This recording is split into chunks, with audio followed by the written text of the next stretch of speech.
আমাদের প্রধান উপদেষ্টা ঐক্যমত্য কমিশনের যে আলোচনা সেখানে অংশগ্রহণ করে তিনি বলেছিলেন যে যদি সংস্কারের এই উদ্যোগগুলো আছে সেগুলোকে যদি সঠিকভাবে বাস্তবায়ন করা সম্ভব না হয় তাহলে নির্বাচনকে মহোৎসবে পরিণত করা যাবে না। অর্থাৎ নির্বাচনের সাথে সংস্কারকে বাস্তবায়ন করার যে একটা সম্পর্কের জায়গা আছে সেটা তিনি আগেও যেমন বলেছেন এখনও এসে তিনি পুনর্ব্যক্ত করেছেন, সেটাকে আমরা ইতিবাচক হিসেবেই দেখি।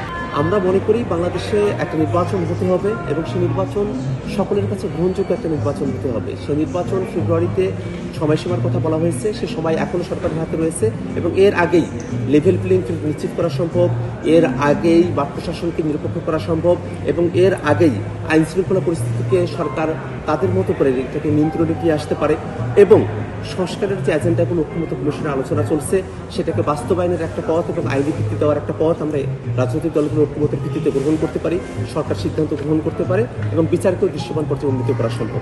মাননীয় প্রধান উপদেষ্টা আসলে নির্বাচনের এক্সাক্ট ডেট তিনি নিজে বলতে পারেন না, এটা আমাদের আইনগত বাধা নিষেধ রয়েছে, এটা নির্বাচন কমিশনই বলতে পারে।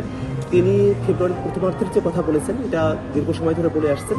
আমরা মনে করি যে এই নির্বাচনের অঙ্গীকার তার সাথে সংস্কার এবং বিচারকে একীভূত করে তারপরেই যেন সরকার এই সিদ্ধান্ত থেকে অগ্রসর হয় সে বিষয়টাকেই আমরা প্রধান করে দেখার পক্ষপাতী। শুরু থেকেই এনসিপির অবস্থান আমরা উচ্চকক্ষে পিআর চাই, আমরা নিম্নকক্ষে পিআরের পক্ষপাতী নই। আমরা মনে করি বাংলাদেশে এফপিটিপি পদ্ধতিতেই নিম্নকক্ষে নির্বাচন হওয়া প্রয়োজন, অর্থাৎ প্রচলিত যে পদ্ধতি সে পদ্ধতিতেই নিম্নকক্ষে নির্বাচন হয়ে সরকার গঠন হওয়া প্রয়োজন। কিন্তু যে উচ্চকক্ষের ধারণা বাংলাদেশে এসেছে সেখানে যেন বহু দলের অংশগ্রহণ নিশ্চিত করা সম্ভবপর হয়, যেহেতু উচ্চকক্ষ একটা চেক অ্যান্ড ব্যালেন্সের জায়গা তৈরি করবে, বিশেষত সংবিধানের ক্ষেত্রে যাতে একদলীয় পরিবর্তন সম্ভব না হয় সেক্ষেত্রে উচ্চকক্ষের একটা ভূমিকা থাকবে। সেই হিসেবেই উচ্চকক্ষে যেন পিআর পদ্ধতিতে প্রতিনিধিরা নির্বাচিত হতে পারেন সে দাবি আমরা সরকারের কাছে করেছি।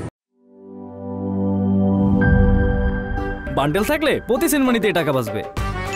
বিকাশ সেনমানি বান্ডেল কিনে জিতুন প্রতি লেনদেনে।